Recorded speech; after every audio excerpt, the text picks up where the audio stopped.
Salve, salve! Sejam todos bem-vindos ao canal do professor Alex Nina. Hoje nós vamos falar da Lei de Responsabilidade Fiscal. Então, essa lei é a Lei Complementar 101 de 4 de maio de 2000, a nossa chamada LRF, que tem como objetivos o controle dos gastos públicos e a transparência da gestão fiscal. Controle e transparência. Qual é o contexto histórico?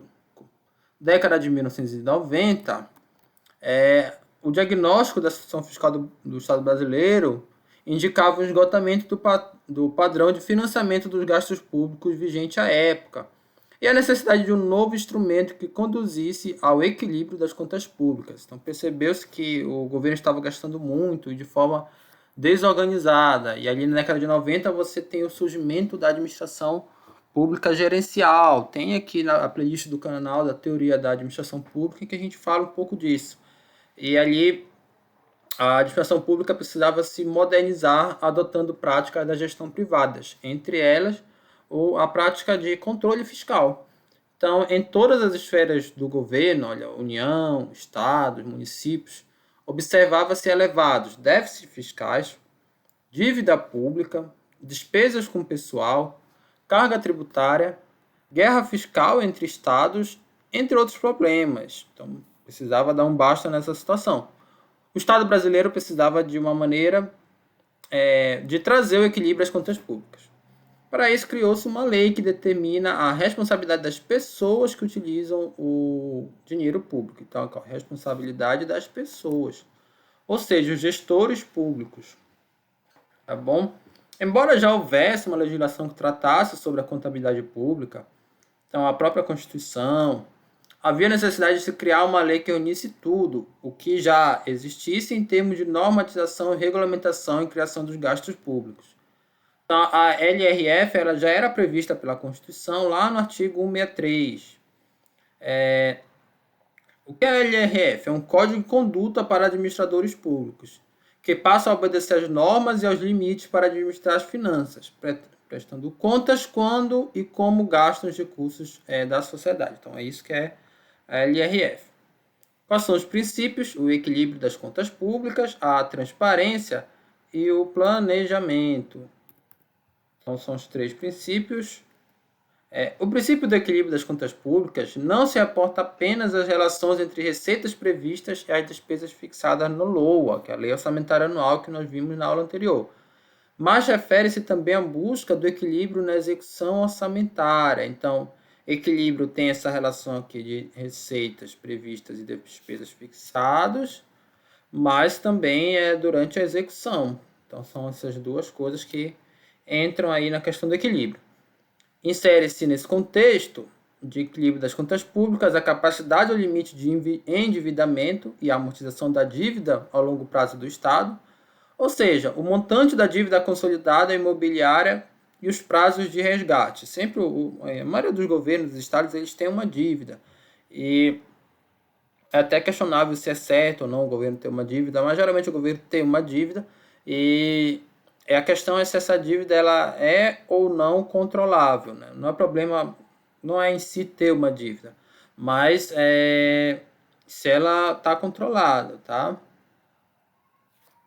O equilíbrio fiscal, ou equilíbrio das contas públicas, está diretamente ligado a uma série de variáveis, tais como o cumprimento das metas de resultados entre receitas e despesas, obediência dos limites e condições no que tange a renúncia da receita, a geração de despesas com pessoal, geração de despesas com seguridade social, dívidas consolidadas, consolidada imobiliária, são esses dois tipos de dívidas, operações de crédito, concessões de garantia, entre outras, e inscrições de resto a pagar. Tudo isso entra na questão do equilíbrio fiscal.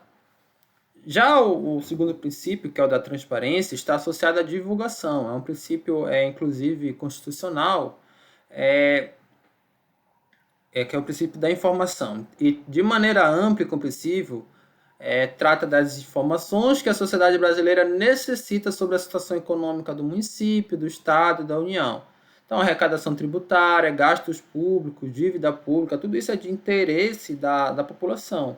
É diferente de uma empresa privada, que ela pode, se ela quiser, não revelar os detalhes da sua contabilidade. Claro que ela precisa revelar algumas coisas para o próprio Estado, mas os detalhes não é tão ela pode ser, não é tão necessário, ou então não é tão prático ela fazer isso. Mas no setor público, sim, você tem que falar detalhadamente cada centavo gasto pelo poder público, afinal é o imposto de todo mundo. Isso na teoria, ok? Esse princípio não é apenas para que o Estado publique o orçamento, mas para que isso seja de forma clara. Então, ela obriga que o Estado publique não só o que é prometido, o orçamento, mas também os relatórios fiscais, de modo a demonstrar como foram utilizados os recursos públicos, qual foi o resultado trazido pelos investimentos e se houve cumprimento das metas. Ou seja, existe o orçamento que ele é elaborado ali no início do antes, na verdade, do exercício de um ano, né, a gente falou lá do processo de elaboração da LOA, né, tem que entregar até dezembro, mas tem a lei de diretrizes orçamentárias, então tá lá o orçamento, o que o governo pretende gastar. Depois que o exercício é feito, aí ele tem que fazer um relatório para falar se ele gastou ou não aquilo que ele pretendia. Se não, por que ele gastou com outra coisa? Tudo isso tem que estar bem claro. É preciso entender que a transparência significa divulgar amplamente as informações para a sociedade, de maneira compreensível e sucinta. Isso aqui é muito importante quando a gente fala compreensível e sucinta, porque a gente está falando do público-alvo, que é toda a sociedade. Então, nem seria o conceito adequado o conceito de público-alvo. Né? Você teria vários públicos-alvos que estão interessados aí nas contas públicas. Desde os prefeitos, gestores municipais, a sociedade civil organizada, as ONGs, você está falando do orçamento que é geral, então tem vários segmentos da sociedade interessado nos temas orçamentários, nas chamadas funções orçamentárias, então segmento da educação, segmento do meio ambiente, da saúde, enfim. E aí, como é que você vai escrever algo que todo mundo entenda? Esse mesmo dilema ele é enfrentado pelo consultor. Tá? O aluno de administração pode prestar consultoria de gestão, consultoria de qualidade, consultoria ambiental.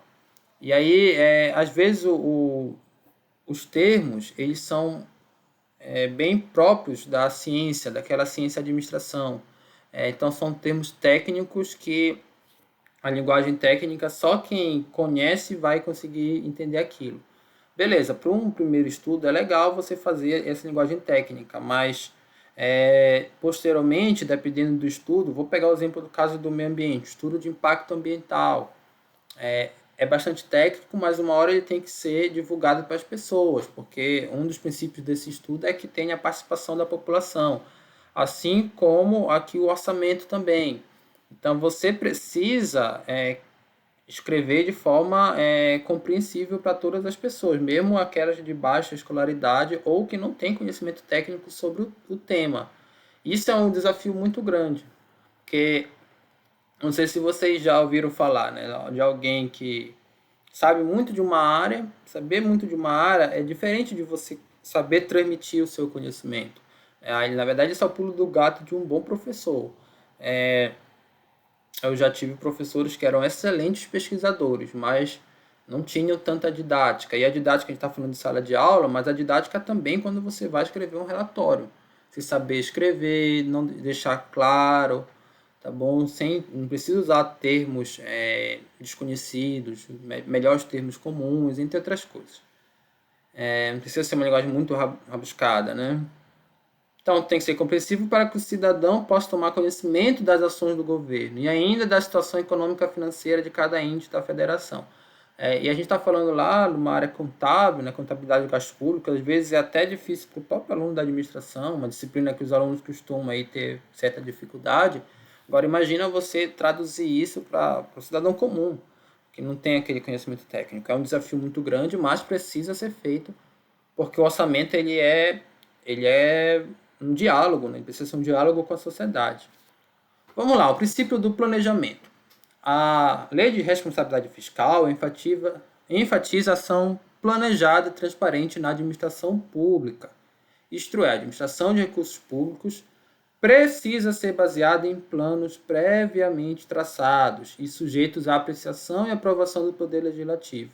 Ou seja, são os planos plurianual, lei orçamentária, elas são traçadas pelo Poder Executivo previamente, mas elas precisam ser aprovadas pelo Poder Legislativo. Somente quando elas são aprovadas esses planos eles possuem legitimidade, tá? Então, uma LOA que saiu do Executivo, mas não foi aprovada pelo Legislativo, ela não pode ser executada, porque ela não tem legitimidade.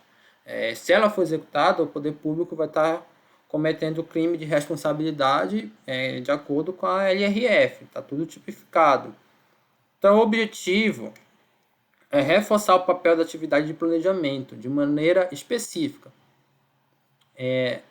De maneira específica, a vinculação entre a atividade de planejamento e a execução do gasto público. Então, está tudo vinculado. Tá? A execução só pode ocorrer mediante o planejamento legitimado. Para tanto, a LRF enfatiza, quase que não saiu, a prevenção de risco. Então, geralmente, quando você tem aquele relatório fiscal, né, que você avalia o exercício, a execução orçamentária, ele é complementado pelo anexo de riscos fiscais, porque são receitas, que podem não ocorrer. Então, são receitas que podem não ocorrer, são despesas que podem ser a mais do que o previsto, e geralmente o poder público coloca uma chamada reserva de contingência, que é para utilizar contra acontecimentos imprevistos, né? Isso é questão do risco fiscal, você pode prevenir. Tem vários tipos de risco fiscal. Inclusive desastres naturais, como inundação, que eu pesquisei no meu TCC, é um tipo de risco fiscal, pode ser visto dessa forma também. Se ocorre uma inundação, um deslizamento muito elevado, de uma grande magnitude e intensidade, isso com certeza vai afetar de alguma forma as contas públicas. Então é um risco fiscal também. Tá? Esse anexo de risco fiscal é importante. Quais são os objetivos da lei de responsabilidade fiscal?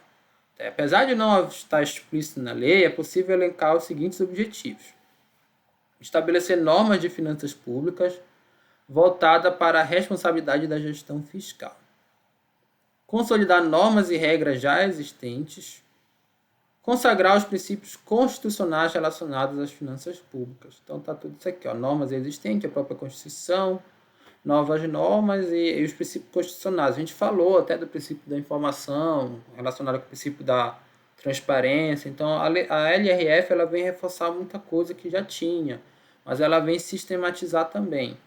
Além disso, ela tem como objetivo introduzir conceitos novos, exemplo, a transparência e responsabilidade dos recursos públicos. Então, é próprio aqui dessa questão de quem é a responsabilidade do gestor público.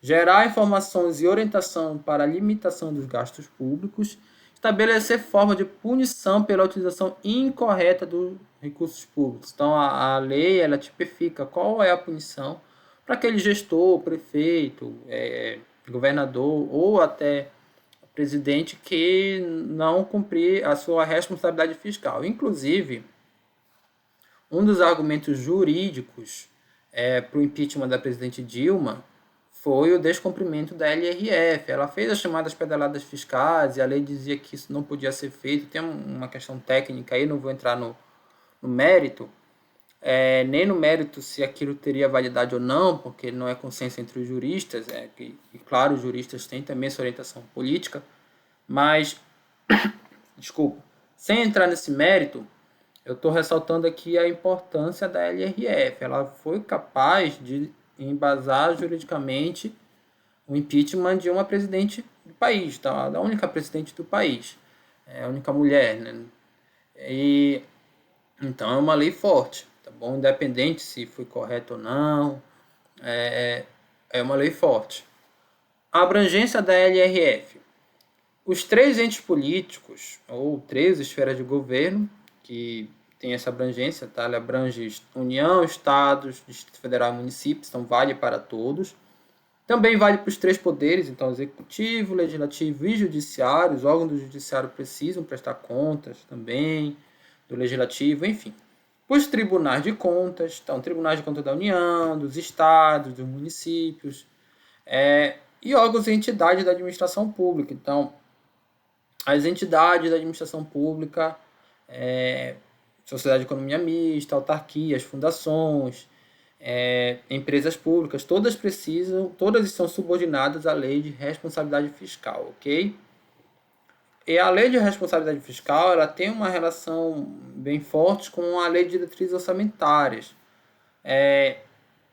Então, nos termos da lei de responsabilidade fiscal, a LDO recebe novas e importantes prerrogativas, das quais as mais importantes são: dispor sobre o equilíbrio de receitas e despesas, a LDO precisa dispor sobre isso; estabelecer critérios e formas de limitação do empenho na ocorrência de arrecadação de receita inferior ao esperado. Então tem que saber se arrecadou menos do que o esperado, o que é que tem que ser feito. A LDO vai ter que dizer o que tem que ser feito, porque a LRF obriga ela. Então cada uma está vinculada à outra.